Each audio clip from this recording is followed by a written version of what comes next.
Junior NTR, Jahnavi అలాగే ప్రముఖ దర్శకుడు కొరటాల శివ కాంబినేషన్లో అత్యంత ప్రతిష్టాత్మకంగా తెరకెక్కుతున్న చిత్రమే దేవర.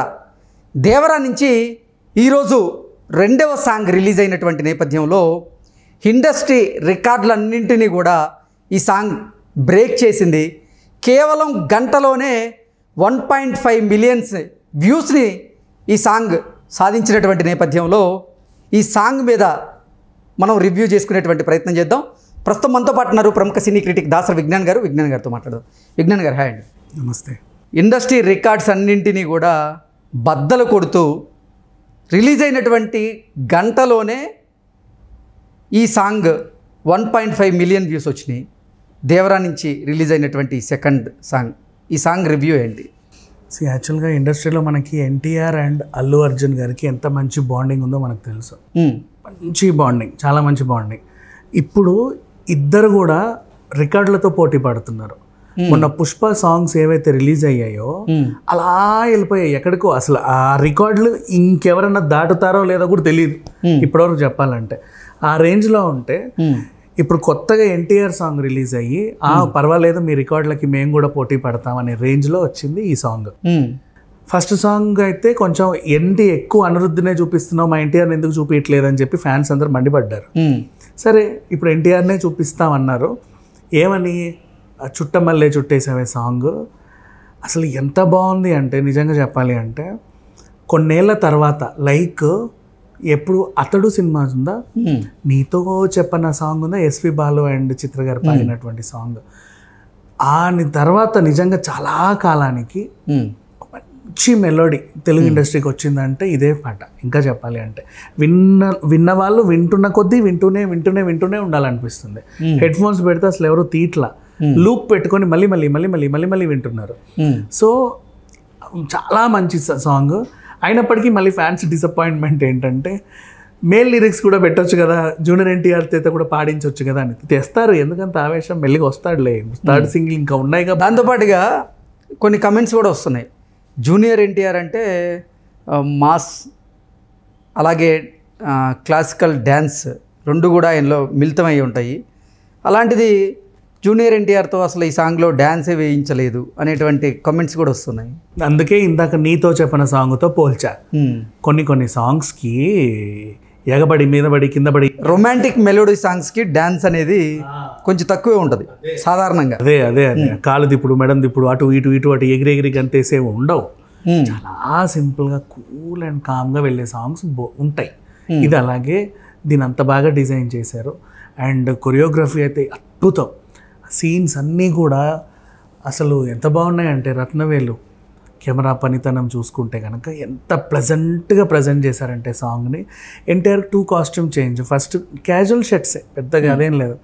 కానీ లవర్ బాయ్గా ఎంత బాగున్నాడో. 30 మూవీకి 31 మూవీలకు కూడా ఇలా ఉంటారా హీరోలు అనిపించేలాగా. అంటే చాలామంది ఒక 10 సినిమాలు తీసిన తర్వాత రాటు తెలిపోతారు, ఆ లవర్ బాయ్ ఇమేజ్ నుంచి బయటకు వచ్చేస్తారు. కానీ కాదు, ఇన్ని సినిమాలు తీసి, జైలవకుశ లాంటి సినిమాలు తీసి, యమదొంగ లాంటి సినిమాలు చేసి, ఆది ఇలాంటి యాక్షన్ ఇట్లాంటి సినిమాలు చేసి కూడా అంత కూల్ రొమాంటిక్ సాంగ్లో అంత బాగున్నాడంటే అప్పుడెప్పుడు యమదొంగల సాంగ్స్ ఎంత బాగుండేవి.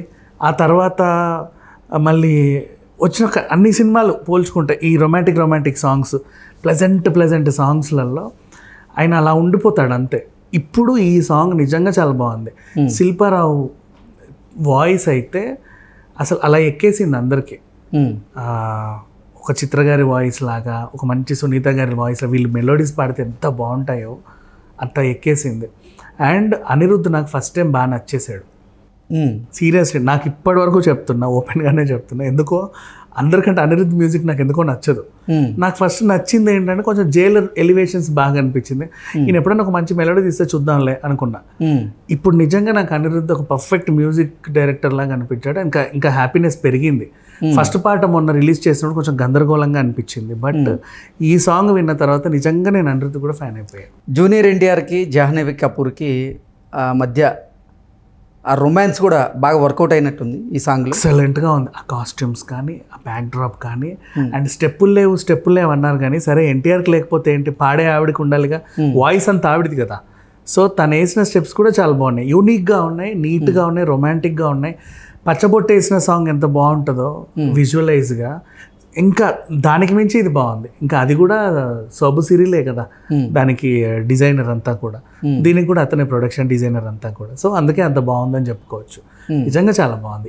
A to Z ఎంత ఇదిగా చూసినా ఆ విజువల్స్ కానీ, ఆ సౌండ్స్ కానీ, వీళ్ళు చేసినటువంటి పర్ఫార్మెన్స్ కానీ, అసలు ఎక్స్ప్రెషన్ లేకుండా కూడా రొమాన్స్ పండించగలిగే తీరులో ఎన్టీఆర్ని ప్రజెంట్ చేశాడు. ఇది అందరూ గమనించాలి. అంటే అక్కడ ఆయన భయం అంటే తెలియని మనిషి క్యారెక్టర్ చేస్తున్నాడు. అవును, ఆ క్యారెక్టరు నవ్వుతా నవ్వుతా తులుతా రొమాన్సులు చేయడానికి పని లేదు. కానీ ఆయన మీద ఎవరన్నా పడితే వాళ్ళని ఉద్ధరించవచ్చు. ఆ టైపు రొమాన్స్ అనమాట ఇది చేయాలంటే ఆర్టిస్టులు చాలా పరిణతి చెంది ఉండాలి. ఆ లెవెల్ అంటే అసలు ఇంకా చెప్పాలంటే ఇందాక నువ్వు అన్నట్టు క్లాసికల్గా మాస్గా అన్నిట్లోనూ ఆల్రౌండర్ కాబట్టి తన వల్ల అయ్యింది. అందుకు తన వల్ల పర్ఫెక్ట్గా అయింది. దేవరా సినిమాలోని రెండవ పాట విడుదలైనటువంటి గంటలోనే 1.2 to 1.5 మిలియన్ వ్యూస్ వచ్చినాయి. ఏంటి ఇది ఇండస్ట్రీ రికార్డా లేకపోతే ఇంతకంటే రికార్డ్స్ కూడా ఉన్నాయా ఇప్పటివరకు? పుష్పతో పోటీ పడుతుంది. పుష్పనే ఆల్రెడీ అన్ని రికార్డ్స్ బ్రేక్ చేస్తే ఇప్పుడు దానికి పోటీగా ఇది వచ్చింది. అండ్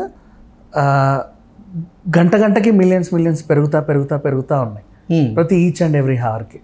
అండ్ ఇంకా అసలు విషయానికి వస్తే ఇక్కడ ఆయన క్యారెక్టర్ని చాలా ఇంప్రెసివ్గా ప్రజెంట్ చేశారు.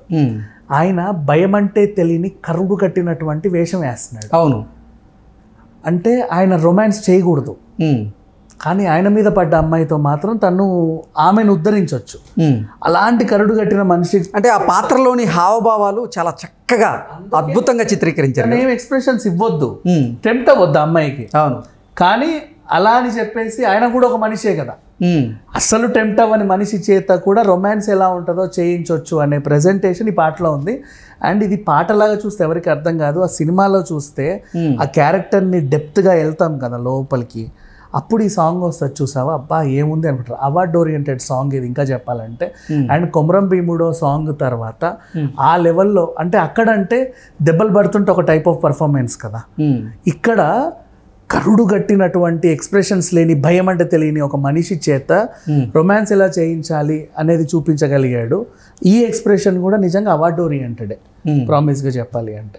దాంట్లో చాలా ఉంది విషయం. అండ్ ఈ పాటకు కూడా ఎన్ని అవార్డ్స్ ఇచ్చిన తర్వాత నాకు తెలిసి ఈ పాటకు అవార్డ్స్ వస్తాయి, ఖచ్చితంగా వస్తాయి. అంటే వ్యూస్ పక్కన పెట్టేస్తే అన్నీ బాగున్నాయి. 360 degreesలో పాటలు బాగుంటాయి. కొన్నిటికి ఏంటంటే డ్యాన్స్ కుదిరితే ఇంకేదో కుదరదు, లొకేషన్ కుదిరితే ఇంకేదో కుదరదు, అన్నీ కుదిరితేనేమో కొరియోగ్రాఫర్ కుదరదు, డైరెక్టర్ ఏమో ఉంటాయి. పాట బాగుంటేనే సరిగ్గా వినబడి చావదు, గందరగోళం ఎక్కువ, ఇలా కొన్ని పాటలు ఉంటాయి.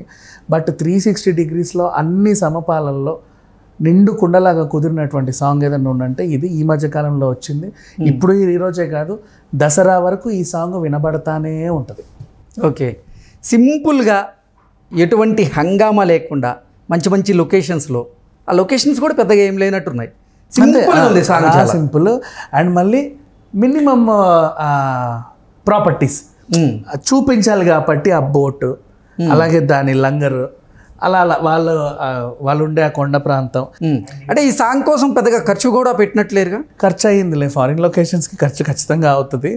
అండ్ ఇంకా అందరికంటే ముఖ్యంగా మాట్లాడుకోవదగిలింది రామజోగయ్య శాస్త్రి లిరిక్స్ గురించి. ఎంత క్యూట్గా రాశాడు లిరిక్స్ అంటే, పాడిన వాళ్ళు, తీసిన వాళ్ళు, ట్యూన్ చేసిన వాళ్ళ గొప్పదనం ఎంత ఉందో రాసిన ఆయనకు కూడా ఆ మాత్రం కీర్తి ఇవ్వాలి. అంత బాగా క్యూట్గా, నీట్గా, చాలా క్లుప్తంగా, మామూలుగా మనుషులు మాట్లాడుకునేలాగా వాడుక భాషలో అద్భుతంగా రాశాడు లిరిక్స్. జాహ్నవి ఎక్స్ప్రెషన్స్ ఎలా ఉన్నాయి? చాలా బాగున్నాయి. ఈ అమ్మాయి నిజంగా చేయగలదా లేదా అనుకున్నాం. అంటే స్టార్టింగ్ నుంచి శ్రీదేవి కూతురుగా జాహ్నవిని మనం అనవసరంగా భరిస్తున్నామే తప్పితే ఆవిడ ఏమైనా చేయగలదా అని ఒకటి రెండు హిందీ సినిమాలు చూస్తే పర్వాలేదులే అనిపించింది.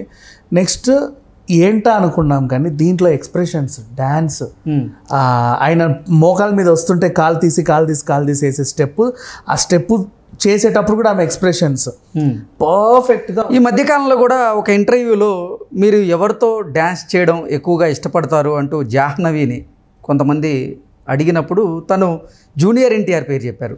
అంటే మీరు అసలు బాలీవుడ్లో ఉన్నటువంటి ఏ హీరోలతో డ్యాన్స్ చేయడం ఇష్టపడతారు ఎక్కువ అంటే ఆవిడ అసలు ఆలోచించకుండా జూనియర్ ఎన్టీఆర్ పేరు చెప్పడం ఎలా చూడొచ్చు అసలు మనం? ఎలా చూడొచ్చు అంటే దీనివల్ల నాకు ఇంకో మంచి పాయింట్ దొరికింది. ఆవిడ ఇష్టాన్ని పక్కన పెట్టేస్తే జూనియర్ ఎన్టీఆర్ డ్యాన్స్ నాకు బాగా జూనియర్ ఎన్టీఆర్తో డ్యాన్స్ చేయడం బాగా ఇష్టం అని చెప్పింది అంటే వీళ్ళిద్దరు కలిసి బాగా స్టెప్పులు వేసిన సాంగ్ షూట్ అయి ఉంటుంది. సో నన్ను అడిగితే థర్డ్ సింగిల్ ఏదో అది వచ్చే అవకాశం ఉందేమో ముందే జాహ్నవి తెలుసో తెలియకో చెప్పేసింది. ఓకే, సో థర్డ్ సింగిల్ కూడా పేలబోతుందని అర్థమైపోయింది. ఓకే ఓకే అండి, థ్యాంక్ యూ సో మచ్.